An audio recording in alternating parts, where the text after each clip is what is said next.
Sebenarnya Padepokan Kasundan itu berdiri secara resmi tahun 2017. Saya mulai mengajar sistem Panglipur karena memang benih awalnya itu antara perguruan Panglipur dan pesantren Nurul Islam. Padepokan Kasundan ini sebetulnya berdiri untuk memberikan wadah pencak-silat lain untuk dapat berlatih di situ, untuk dapat berbagi dan pada akhirnya bisa menjadikan Padepokan Kasundan itu adalah sebuah lokasi yang isinya multi aliran, multi perguruan dari pencaksilat terutama di Jawa Barat. Di Padepokan itu tidak hanya tentang silatnya saja, tapi juga hal lain yang mendukung dan mendasari untuk bisanya mengkreasikan suatu bentuk yang bisa mengakomodir semua yang pernah saya pelajari itu.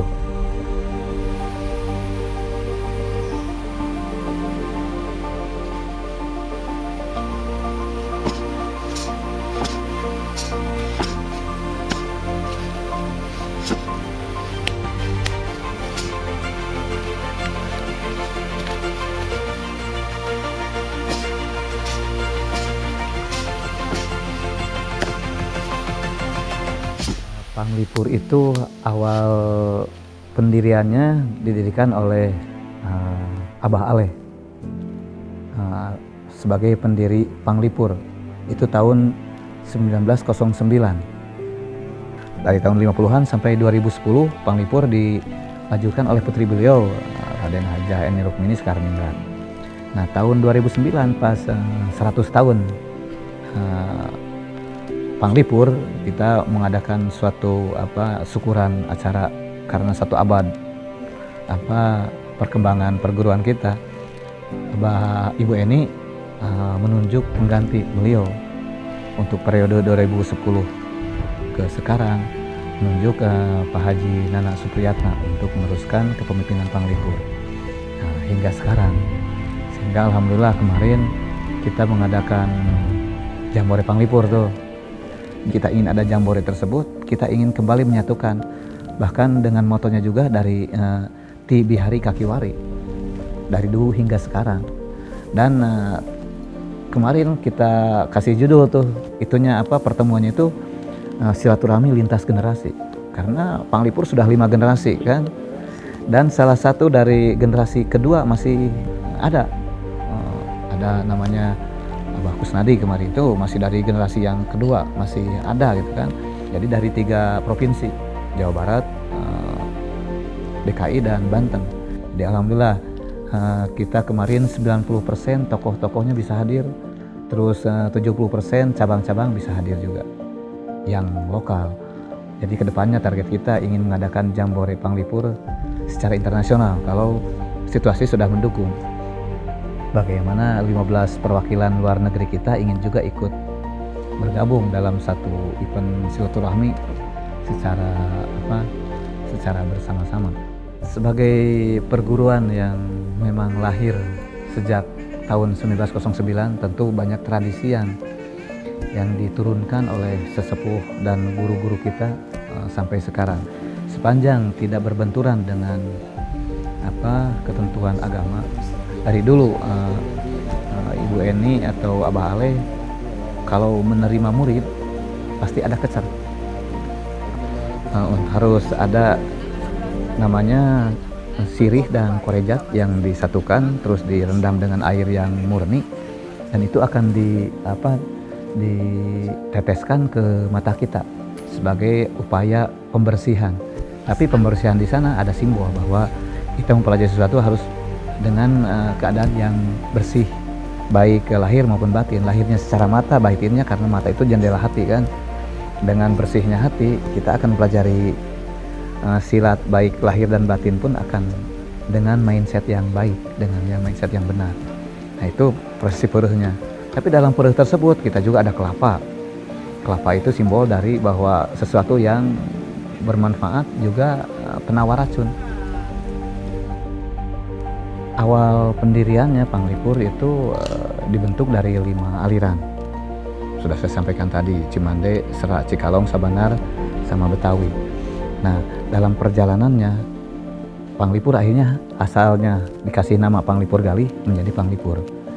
Nah, Panglipur itu sendiri kalau kita artikan, Panglipur Galih kan, itu berarti pelipur hati. Karena memang Raden Wirantakusuma waktu mengundang Abah Aleh datang ke tempat beliau untuk bisa menenangkan dan mengobati kegundahannya karena banyaknya pekerjaan, banyaknya pikiran yang sebagai seorang pimpinan.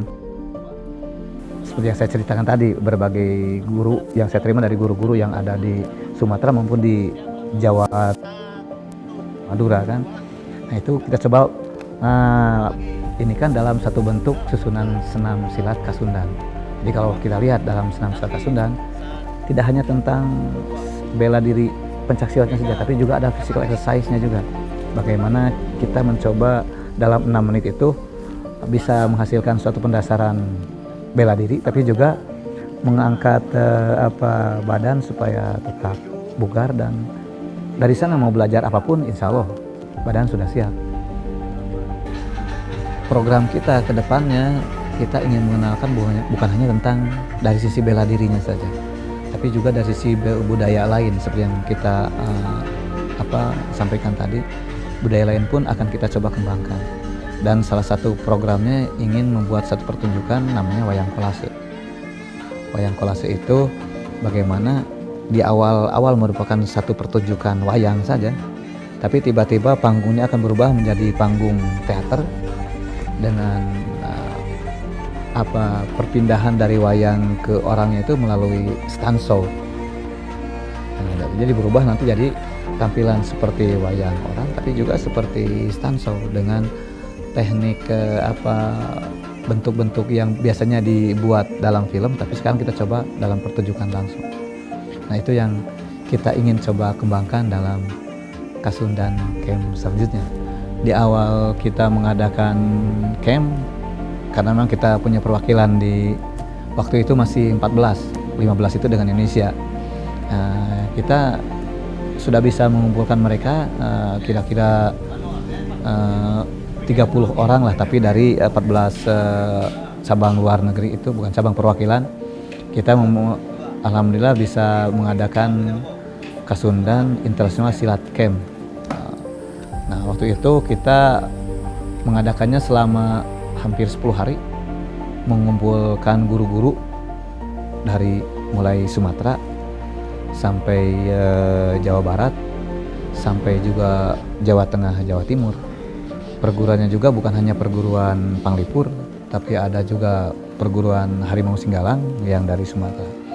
Terus perguruan yang jarang-jarang bisa berkumpul, tapi dalam Kasundan alhamdulillah dari SH ada, dari PSHT ada, terus dari juga aliran-aliran yang ada di Jawa Barat hampir semua ada, dari Cimande, dari Cikalong, ada yang dari Sabandar, ada yang dari Serak juga bisa berkumpul dan memberikan pelatihan kepada peserta.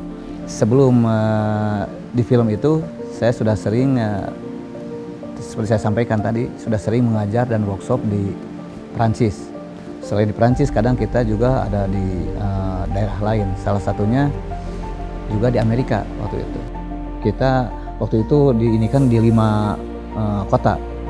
Selain dari zona juga ada di kota-kota lain di Amerika. Nah, seminggu mau berangkat, Kang Yan nelpon. Kang Sep, katanya Pak Gerard minta lagi untuk gabung di film. Apa-apalah, katanya nyari waktu libur sekolah untuk latihannya, syutingnya juga nanti pas libur. Jadi kan saya gak bisa menolak. Pulang dari workshop, saya tidak langsung pulang dari Amerika itu, tidak langsung pulang ke Garut, langsung saja ke Jakarta. Jadi membuat jadwal dan apapun di awal-awal. Karena alhamdulillah semenjak itu kita coba membuka pemahaman tentang silat bagaimana diaplikasikan di film. Nah, film awal saya itu yaitu Grade 2 itu. Alhamdulillah setelah itu kan mulai ada permintaan ke saya untuk ikut di beberapa film lokal lainnya. Kita sedang menggarap koreografi buat Gunda. Ada permintaan tuh untuk John Wick. Akhirnya kita berangkat dulu tuh untuk syuting dan workshop John Wick selama sebulan setengah di New York. Nah, pulang dari sana lanjutkan lagi Gundala. Dan setelah Gundala terakhir kita bergabung di masa pandemi ini malah syutingnya dengan Gatot Kaca, walaupun baru syuting, nggak tahu tuh tayangnya kapan. Malah setelah The Raid kita juga pernah ikut dalam Star Wars 7. Ya, jadi J.J. Abrams minta ke Pak Gerard untuk pinjam katanya tokoh-tokoh The Raid untuk bisa ikut di dalam Star Wars. Ya, kita mah senang saja, alhamdulillah bisa ikut. Kalau dalam film tentu yang paling berkesan itu ya The Raid 2 itu, karena memang itu di awal kita terjun di dunia film, bagaimana kita mengadaptasikan sistem yang dulunya hanya berlatih untuk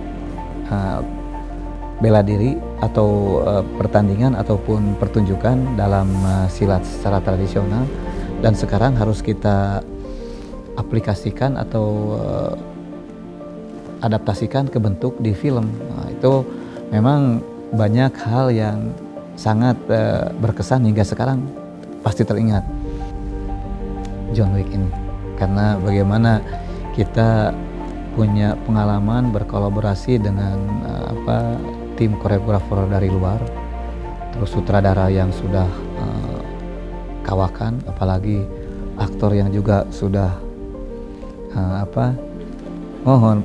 banyak film dan dikenal secara internasional sebagai aktor yang diperhitungkan dengan benar, seperti Keanu Reeves gitu kan. Dan ternyata kita pikir kita tidak akan bisa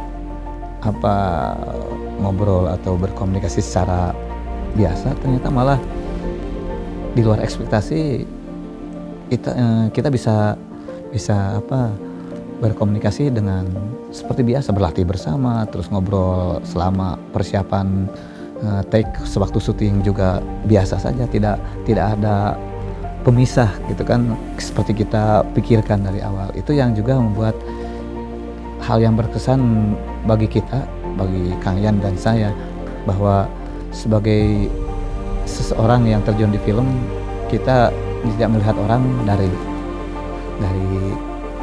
tampilannya, tapi juga harus memperlakukan mereka dan kita pun seperti biasa saja.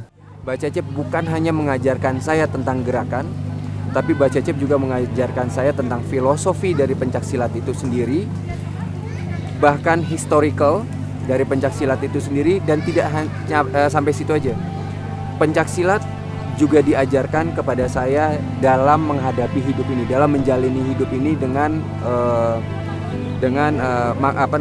norma-norma pencaksilat. Dan itulah ketika saya melihat Mbak Cecep seperti itu, dan seorang guru itu kalau menurut saya adalah seorang yang harus bisa ditiru. Abah Cecep itu seorang guru yang sangat luar biasa, mempunyai ilmu, kalau boleh dikatakan oleh saya itu beliau itu seorang yang tegas dan bijaksana, seperti kehormatannya beliau yang sangat luar biasa. Hebat, rendah hati, luar biasa. Semakin tinggi manusia akan semakin rendah hatinya biasanya. Nah, saya melihat hal ini dari sosok Kang Cecep Arif Rahman. Abah tuh seorang pria yang hebat, pria yang saya kagumi sejak kecil, dan menjadi sosok ayah yang paling hebat. Ya, meskipun Abah selalu marah-marah, yang selalu kesel sama sikap saya dan sikap saya yang kayak gini, saya tetap mencintai Abah dan selalu bersedia untuk dimarahi, dan itu yang selalu saya kenang ketika saya tidak bertemu dengan istri saya.